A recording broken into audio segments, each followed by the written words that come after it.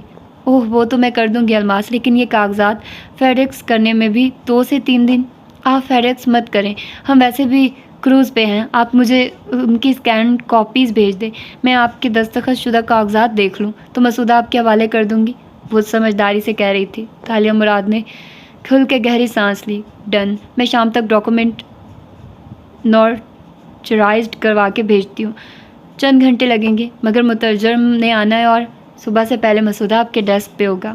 وہ قطعیت سے بولی تھی۔ کال ختم ہوئی تو چند لمحے وہ دم سادے بیٹھی رہی، مسکراہٹ بھی یوں چہرے پہ سب تھی جیسے وہ مسکراتے ہوئے برف کا بت بنی ہو۔ پھر بے اختیار اس نے سینے پہ ہاتھ رکھا، برف کے مجسمے کا دل زور زور سے دھڑک رہا تھا۔ او مائی گاڈ، وہ مان گئی، فائنلی کتاب ہمارے ہاتھ لگنے والی ہے۔ وہ دقت بول پائے، اس کی جان کو خطرہ ہے، وہ اس کتاب کا بوجھ مزید نہیں اٹھانا چاہتی۔ وہ ابھی فوراً ٹویٹ کر کے دنیا کو بتائے گی کہ کتاب وہ 1 سے زیادہ پبلشرز کو بیچ چکی ہے تاکہ اس کی جان لینا صوفیہ کے لیے بے سود ہو۔ ہاں، مگر اس پہ گولی چلانا بری بات تھی، میں آتشی اسلحے کے ساتھ کبھی کام نہیں کرتی۔ اتنے لمبے مکالمے مت بولو اور کانٹریکٹ کا سوچو، ایک ترکش قانونی اعتبار سے فل پروف کانٹریکٹ تمہیں گوگل پہ نہیں ملے گا۔ جواب میں تالیہ نے چہرے پہ خوشامدی مسکراہٹ سجائی اور آگے ہوئی۔ تھینک یو، تمہاری وجہ سے کام بہت آسان ہوا۔ اچھا سنو، تم کسی ترک وکیل کو جانتے ہوگے جسے ہمیں کانٹریکٹ بنا دے؟ ڈونٹ بی کیوٹ، میں کبھی ترکی نہیں گیا اور میں کسی ترک وکیل کو نہیں جانتا، رکھائی سے کہہ کے وہ اٹھ کھڑا ہوا۔ کانٹریکٹ تم خود بناؤ گی، یہ تمہارا مسئلہ، باقی اس پہ نوٹری کی مہر، جعلی دستخط، پاسپورٹ کاپیز وہ میں بنا لوں گا، مگر کانٹریکٹ میں کیا لکھنا ہے یہ تمہارا مسئلہ ہے۔ پل بھر میں وہ ازلی بے نیاز انسان بن چکا تھا، یہ گندے اچکایا اور یہ وہاں سے نکل گیا۔ تالیہ نے مصنوعی خوشی اخلاقی ترک کر کے خفگی سے اسے جاتے دیکھا تھا۔ ایک دن کے اندر بنا بنایا کانٹریکٹ اسے صرف ایک شخص سے مل سکتا تھا اور اس شخص کو کال کرنے کے لیے اپنی انا پہ پیر رکھنا ضروری تھا۔ وعلیکم السلام چیتالیہ، آپ کی ناراضی ختم ہو گئی؟ وہ جہاز کے عرشے پہ بچھی مصنوعی گھاس پہ کھڑی تھی، فون کان سے لگا رکھا تھا اور ماتھے پہ بل تھے۔ شپ پھر سے چل پڑا تھا اور تیز ہوا اس کے بالوں کو پیچھے کی طرف اڑا رہی تھی۔ مجھے نہیں معلوم، وہ خشک سے انداز میں بولی، جتنے گلے مجھے تم سے ہیں اتنے ہی تمہیں مجھ سے ہیں۔ مجھے آپ سے کوئی گلہ نہیں ہے، بلکہ میں معافی چاہتا ہوں، آپ کے لیے مجھے اس سے زیادہ کرنا چاہیے تھا، مگر میں واقعی سمجھا تھا کہ آپ ٹھیک ہیں اور اپنی مرضی سے حکومتی افسران کے ساتھ ہیں، کیونکہ آپ وان فاتح کو وہ کیک بھیج رہی تھی۔ اور ایک منٹ، سنہری دھوپ میں کھڑی لڑکی کی آنکھیں چمبے سے چھوٹی ہوئی۔ کون سے کیکس؟ نہیں، مجھے گلہ کرنے کا کوئی حق نہیں ہے، آپ میرے انٹرویوز نہ دیکھیں، میری بک لانچ میں شرکت نہ کریں، چھوڑو اپنے غموں کو، مجھے بتاؤ کون سے کیکس؟ وہ ایک دم فون میں دھاڑی۔ ایڈم لمحے بھر کو اکا بکا رہ گیا، اس کا انداز قدیم ملاقہ کی شہزادی والا ہو گیا تھا جو شاہی مورخ کا ہاتھ کٹوا سکتی تھی۔ وہ آپ ہر روز وان فاتح کے گھر کیک بھیجتی ہیں نا؟ نہیں ایڈم، میں ان کو کیوں کیک بھیجوں گی؟ وہ چونکی۔ کوئی میرے نام سے ان کو کیک بھیج رہا ہے کیا؟ تمہیں کیسے معلوم؟ ہمیں شک تھا کہ آپ کم از کم وان فاتح سے رابطے کی کوشش کریں گی، اور تحقیق کروانے پہ پتہ چلا کہ آپ ان سے کیکس کے ذریعے رابطے میں ہیں، تبھی تو ہمیں لگا کہ آپ ٹھیک ہیں، اور تم نے یقین کر لیا۔ کوئی کسی کے نام سے کچھ بھی بھجوا سکتا ہے آج کل۔ نہیں، دادی نے چیک کیا تھا، آپ کے کریڈٹ کارڈ سے آرڈر پلیس ہوا تھا اور ہر روز آپ نیا کارڈ کرتی تھی۔ کیا یہ آپ نے نہیں کیا؟ وہ خود بھی پریشان ہو گیا۔ آف کورس نہیں، شاید یہ دولت صاحب کی کوئی چال ہو۔ مسز اسرا نے ٹویٹ بھی کیا تھا ایک دن، آپ کا کیک، آپ کا نام لکھ کے، آپ نے نہیں دیکھا؟ اسرا، یہ ضرور اسرا بیگم کا کوئی چکر ہے، اور اس نے مجھے ٹویٹر سے بلاک کر رکھا ہے۔ میں دوسری آئی ڈی سے دیکھ لیتی اگر مجھے اسرا کو سٹاک کرنے میں دلچسپی ہوتی۔ اس کے ماتھے پہ شکنیں پڑ گئی۔ سنو، تم داتن سے کہو وہ ان کیکس کو ٹریک کرے۔ اور چیتالیہ، آپ کو داتن سے خود بات کرنی پڑے گی، کیونکہ آپ تعلقات درست کیے بغیر پہلے جیسے روابط کی توقع نہیں کر سکتی۔ وہ قطعیت سے بولا تو وہ چپ ہو گئی۔ چند لمحے کے لیے اسے سب بھول گیا تھا، مگر میں اپنے طور پہ معلوم کرنے کی کوشش کرتا ہوں، کیونکہ میرے اور آپ کے تعلقات میرے خیال میں درست ہو چکے ہیں۔ وہ شاید مسکرایا تھا، وہ مسکرائی نہیں، مگر اسے غصہ بھی نہیں آیا، بس اداسی سے دور تک سام صورت پھیلے نیلے دریا کو دیکھے گئی۔ اچھا تالیہ، اس کی خاموشی پہ وہ سادگی سے بولا، کیا نئے دوست ہم سے زیادہ اچھے ہیں؟ وہ تو میں نے یوں ہی کہا تھا، جلدی سے بولی اور ادھر ادھر دیکھا، شکر وہ پیچھے نہیں کھڑا تھا۔ اوکے، وہ جیسے مسکرا دیا تھا، میں کیکس کا راز پتہ کرتا ہوں اور آپ؟ ایڈم، مجھے وہ کانٹریکٹ چاہیے جو ترکش ایجنسی نے تمہیں بھیجا تھا، وہ تمہارے پاس ہوگا ای میل میں، ہے نا؟ وہ تیزی سے بولی تو ایڈم لمحے بھر کو چپ رہ گیا۔ تو آپ نے مجھے کام کے لیے فون کیا تھا؟ ظاہر ہے کام کے لیے کیا تھا، ورنہ تم اتنے انٹرسٹنگ انسان نہیں ہو جو کوئی تمہیں گپ شپ کے لیے کال کرے۔ وہ جل کے بولی تو وہ ہلکا سانس دیا۔ کام بھی انہی کو کہا جاتا ہے جن پہ مان ہوتا ہے، میں اسی پہ خوش ہوں۔ کانٹریکٹ ای میل کر رہا ہوں، یہ میری پہلی ای میل ہوگی جو اتنے عرصے میں آپ پڑھیں گی۔ ای میلز، وہ چونکی تھی۔ ایڈم نے فون بند کر دیا اور تالیہ، وہ پول کے کنارے ایک چنر پہ آ بیٹھی اور اپنی ای میل کھولنے لگی۔ ڈیلیٹڈ فولڈر میں تمام ای میلز موجود تھی جو اتنے دن سے وہ مٹائے جا رہی تھی۔ اس نے پریشانی اور اداسی کے ملے جلے جذبات کے ساتھ ان کو کھولنا شروع کیا۔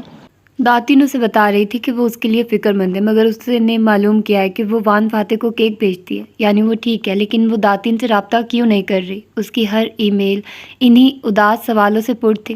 ایڈم بھی انہی کیکس کی بات کر رہا تھا، وہ اسے اپنی کامیابیاں بھی بتا رہا تھا، یہ بھی کہ فاتح اس کے گھر جاتا تھا، اور یہ بھی کہ ایڈم اسے اپنی زندگی میں واپس دیکھنا چاہتا ہے، وہ کب آئے گی؟ اور فاتح، اس کی ای میلز کم تھی اور مختصر بھی، اور ان میں یہی ایک بات تھی کہ وہ اسے کیکس کیوں بھیجتی ہے۔ یہ کوئی ناراضی ہے یا غصے کا اظہار؟ وہ بغیر بتائے ملک سے باہر چلی گئی، کیوں؟ وہ اس کی واپسی کا منتظر ہے اور وہ اسے مزید خط نہیں لکھے گا، مگر وہ یہ ضرور چاہتا ہے کہ وہ صوفیہ کی کسی بات کا اعتبار نہ کرے۔ صوفیہ دیانتدار عورت نہیں ہے۔ دوپہر اس کے گرد پگھل رہی تھی اور وہ سرما کی دھوپ میں جہاز کے عرشے پہ گمسم سے بیٹھی تھی۔ وہ ان ای میلز کو اس لیے نہیں پڑھنا چاہتی تھی کہ وہ اس کا دل موم کر دے گی، پیچھے رہ جانے والوں سے بندھی ڈور اسے ایک دفعہ پھر کمزور کر دے گی اور وہ اپنے کام پہ فوکس نہیں کر پائے گی، مگر انہیں پڑھنے کے بعد دل تو کیا روح تک اداس ہو گئی تھی۔ اسے یہ ای میلز نہیں پڑھنی چاہیے تھی، اسے پیچھے والوں سے ابھی تک ناراض رہنا، اسے ان کی کوئی بات نہیں سننی۔ تالیہ نے کانٹریکٹ جہاں کو فارورڈ کر دیا اور پھر چینر کی پشت سے ٹیک لگا لی۔ اوپر چھتری تنی تھی جو اسے تیز دھوپ سے بچا رہی تھی۔ اس نے ہیٹ چہرے پہ رکھ کے آنکھیں موند لی اور خود کو نیند کے دریا میں اترنے دیا۔ نیچے اور نیچے پانی اس کے کندھوں تک آ گیا اور پھر سر کے اوپر۔ وہ سرما کی دھوپ میں سو چکی تھی۔ اس کے خواب عجیب سے تھے، گزشتہ دنوں کے تمام واقعات ان میں دکھائی دے رہے تھے، نیلوفر، الماس، دولت، وہ جیل، اور پھر یکایک منظر بدلا۔ لکڑی کا فرش تھا، اس پہ 2 سفید پیر جوتوں میں مکید نظر آ رہے تھے، کالے ربڑ کے جوتے جو گیلے تھے۔ فرش پہ ارد گرد پانی کے قطرے بھی گرے تھے۔ داہنے پیر کے ٹخنے پہ کمان صورت کھرن بنا تھا، زخم پرانا تھا اور وہ پیر پیچھے کو اٹھ رہے تھے۔ گیلے جوتوں سے چیں چیں کی آوازیں آ رہی تھی۔ ایک جھٹکے سے اس کی آنکھ کھلی، ہیٹ نیچے جا گرا۔ وہ چیئر پہ سیدھی ہو بیٹھی۔ اس نے نہیں دیکھا کہ ہیڈ کو ہوا کا تیز جھونکا اڑا کے سوئمنگ پول پہ لے جا کے پٹک رہا ہے۔ وہ بس عجیب خوف کے عالم میں اٹھی اور نیچے جاتے زینے کی طرف لپکی۔ وہ ان پیروں کو پہچانتی تھی، وہ ان جوتوں کو بھی پہچانتی تھی۔ وہ تیز دھوپ سے اندر زینے کی طرف آئی تھی تو یہاں اندھیرا سا تھا، بصارت کو ایڈجسٹ ہونے میں کچھ دیر لگی تھی۔ تالیہ نے اندھا دھند زینے اترنے چاہے، پیر کو ٹھوکر آئی اور وہ منہ کے بل آگے کو گری۔ بروقت ریلنگ تھام لی مگر چوٹ لگ چکی تھی۔ وہ وہی زینے پہ بیٹھتی چلی گئی اور دائیں پیر کو اٹھا کے دیکھا۔ ٹخنے پہ ریلنگ کے کسی نوکیلے حصے سے کٹ لگ گیا تھا، سرخ کمان کی صورت کا کٹ، اس میں سے خون رس رہا تھا اور وہ بے بسی سے اسے دیکھ رہی تھی۔ ہر زخم پہ خون بنتا ہے، چند دن میں اس پہ بھی بن جائے گا، اور پھر کیا ہونے جا رہا تھا؟ سحر پیر اتر رہی تھی اور وہ چپ چاپ اپنے کمرے کی گول کھڑکی کے آگے صوفے پہ بیٹھی تھی۔ دائیں پیر پہ پٹی بندھی تھی اور چہرہ بے تاثر تھا۔ سامنے پی کیپ والا آدمی لیپ ٹاپ گود میں رکھے بیٹھا، کیز پریس کرتے ہوئے کہہ رہا تھا، یہ کانٹریکٹ کافی اچھا تھا، اس میں جو قانونی طرز کی ترک اصطلاحات استعمال کی گئی ہیں وہ ہم خود سے نہیں بنا سکتے تھے۔ کہتے ہوئے اس نے اسکرین سے نظر اٹھا کے تالیہ کو دیکھا۔ وہ گمسم سی بیٹھی تھی، نظریں اپنی زخمی پیر پہ تھی۔ ٹیٹنس شاٹ لگوایا تھا؟ تالیہ نے نظریں اٹھائی اور سر کو اس بات میں جنبش دی، بولی کچھ نہیں۔ کانٹریکٹ کو میں نے ایڈٹ کر دیا، اس کے امیج بنا کے کنارے پیلے کر دیے تاکہ یہ سکین تصاویر لگیں۔ زینب اور مولود بے کے دستخط بھی DJLT کے لیے ہے، مگر یوں لگتا ہے کہ ہاتھ سے کیے ہیں، وہ فخر سے بتا رہا تھا۔ تالیہ نے پھر سے اپنے پیر کو دیکھا۔ ایسا زخم کتنے دنوں میں خون میں تبدیل ہوتا ہے۔ میں نے دونوں دستخط نیلے رنگ میں کیے ہیں، مگر ایک بال پوائنٹ والے رائل بلو اور دوسرے کو ڈارک بلو میں کیا ہے۔ لٹریری ایجنسی کے 2 اہم عہدیدار اب ایک ہی قلم تو استعمال نہیں کریں گے، اور ہاں، دونوں دستخطوں میں سیکنڈ نیم بڑے حروف میں لکھا ہے، کیونکہ ترک اپنا دوسرا نام سر نیم ہمیشہ بڑے ہجوں میں لکھتے ہیں۔ وہ اسی طرح چپ چاپ بیٹھی رہی تو اس نے لیپ ٹاپ میز پہ رکھا اور آگے ہو کے بیٹھا، پھر غور سے اس کی آنکھوں کو دیکھا۔ ٹھیک ہے، تم میرے کام کی تعریف نہ کرو، مجھے پتا ہے تم میری غیر موجودگی میں یہ کام کر دو گی، لیکن کوئی مسئلہ ہے کیا؟ یہ میرا PTSD نہیں ہے۔ وہ اپنے زخمی پیر کو دیکھ رہی تھی۔ ہر PTSD کا شکار شخص یہی سمجھتا ہے۔ نہیں، اس نے چہرہ اٹھا کے جہان کو دیکھا اور قطعیت سے نفی میں سر ہلایا۔ وہ قدموں کی آواز جو مجھے آتی ہے، وہ میری ہیلوسینیشن نہیں ہے، وہ سب میرے ساتھ پیش آنے والا ہے۔ میرے خواب اکثر امید لاتے ہیں، مگر کبھی کبھی وہ وارننگ بھی ہوتے ہیں۔ مجھے لگتا ہے کچھ برا ہونے جا رہا ہے۔ میری سائیکیٹرسٹ والی آفر ابھی تک برقرار ہے۔ فی الحال تم جاب پہ فوکس کرو۔ تمہیں الماس کو یہ کانٹریکٹ بھیجنا ہے، اس نے جتا کے یاد کرایا۔ تو تالیہ نے سر جھٹکا اور لیپ ٹاپ اٹھا لیا۔ کچھ برا ہونے والا ہے، وہ جھرجھری لے کر اب ٹائپ کرنے لگی تھی۔ تمہارے پریشان ہونے سے کیا وہ نہیں ہوگا؟ اس نے سختی سے تنبیہ کی تو تالیہ نے سر ہلایا اور جلدی جلدی ٹائپ کرنے لگی۔ کانٹریکٹ اتنا مہارت سے بنایا گیا تھا کہ الماس کے پاس یقین کرنے کے سوا کوئی آپشن نہیں ہوگا۔ رات تک مسودہ اس کے پاس ہوگا، اسے یقین تھا۔ تو یہ تھی اس کی یہ والی ایپیسوڈ۔ یقیناً آپ لوگوں کو پسند آئی ہوگی۔ تو پھر ملتے ہیں اس کی اگلی ایپیسوڈ میں۔ اپنا ڈھیر سارا خیال رکھیے گا۔ اللہ حافظ۔